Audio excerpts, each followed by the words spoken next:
The Cloverfield Paradox stars Gugu Mbatha-Raw, John Ortiz, Chris O'Dowd, and Daniel Bruhl, and is directed by Julius Onah. Orbiting just above Earth via a space station, scientists are on a very important mission to fix an energy crisis on Earth. And so they run a very dangerous experiment that unfortunately backfires and sends them into an alternate reality. They need to travel back to 1955 in a DeLorean with Doc Brown to retrieve a very important book from Biff Tannen known as the Almanac to get back to their own reality. Son of a bitch stole my idea! Now seriously though, before I go any further, I really should point out that I am a fan of the first two Cloverfield movies. I thought the first Cloverfield was a decent monster flick. In a time where the found footage genre was kind of being overrun in theaters, I thought that that was one of the better movies. 10 Cloverfield Lane I thought was one of the best films of 2016. It was an incredible psychological thriller with outstanding performances, so much tension within a claustrophobic setting. This movie, my gosh, I don't even know what this is supposed to be. And I've been thinking about this film for the last couple of days, and I just cannot put it under a specific genre. It's not science fiction because within science fiction films, there's an element of scientific theory for it to be somewhat plausible. It's not a horror because it's not in the least bit scary. There's not an ounce of tension in any of the scenes when our characters, if you could call them that, are faced with any sort of danger. It's not a comedy because it doesn't even work on that level that it's so bad it's funny. You know, there's some types of films that are like that. No, it doesn't work on that level either. Mystery? Well, I had no idea what was going on during the runtime of this film, I can tell you that, but this isn't a clever mystery in the slightest because a clever mystery will leave us clues as the storyline moves along, and it will have us ask important questions as the storyline begins to unravel.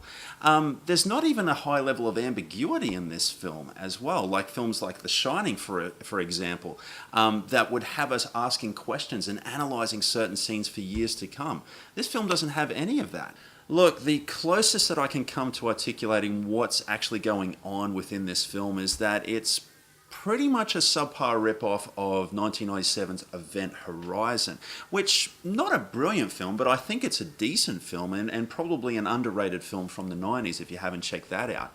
But within the script, one of the storytelling devices that they used when making that film was that the characters, with all the seemingly strange things that were happening to them on board the ship, is that all of the things happening were linked to the character's past. The character Peters lost her son many years before, and she was seeing visions of her son while on board the ship. Captain Miller, played by Lawrence Fishburne in the movie, he lost one of his friends in the line of duty in a terrible fire. And of course, he was walking around the ship, seeing his friends, seeing fire, feeling heat. So it made somewhat sense. There was real tension, there were real stakes, characterization, and even a great villain. And these are things that are already lacking in Cloverfield Paradox. Nothing happens here really makes any sense in the context of the story. In fact, look, I'll go one step further than that, and I'll say that there's really no story here at all. It's just really random silliness thrown at us for 100 minutes. When Chris O'Dowd loses his arm, it really doesn't mean anything in the context of this film.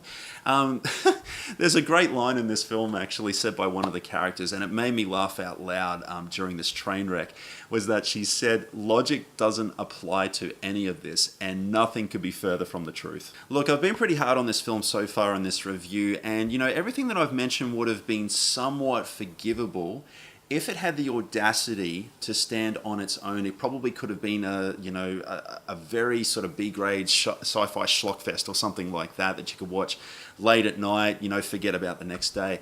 But it's actually got the audacity to try and link within the Cloverfield universe and tarnish two great films, in my opinion.